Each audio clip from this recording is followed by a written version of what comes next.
On My One is the third studio album released by British singer-songwriter Jake Bugg. It is the follow-up to the Rick Rubin-produced Shangri-La. On My One has been long awaited for 3 years, during which time his popularity in the UK has continued to rise, and because of talk show performances and live gigs, he's starting to get noticed in the US.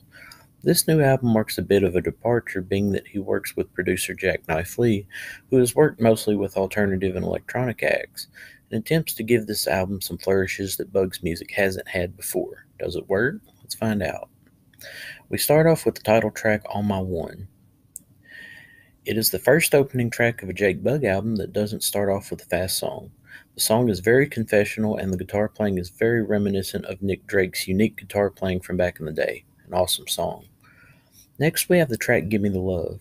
This track is something a little different. The drums sound live with electronic flourishes scattered throughout. The chorus is really hooky and gets stuck in your head. It's a good song. Next, we have the track Love, Hope, and Misery. This track would sound right at home on Jake's debut self-titled album.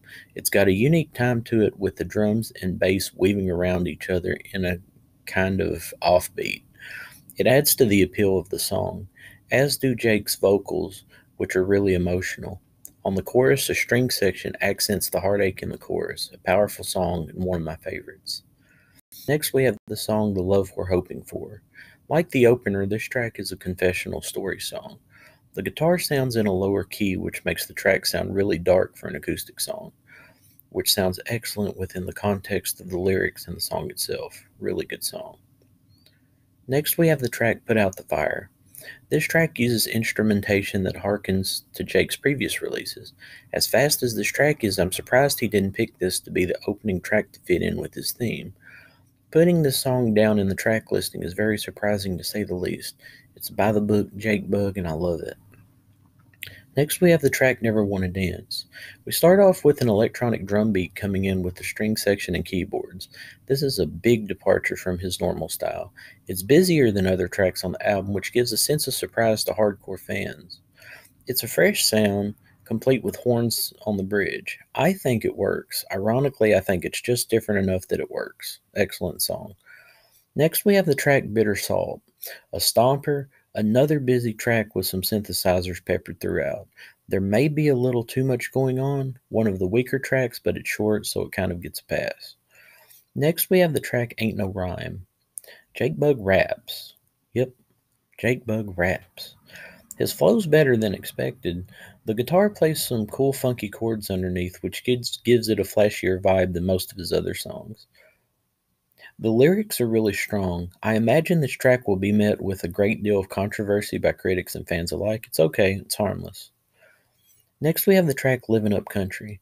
As alluded to in the title, this song has some country touches to it. A steel guitar plays in the background.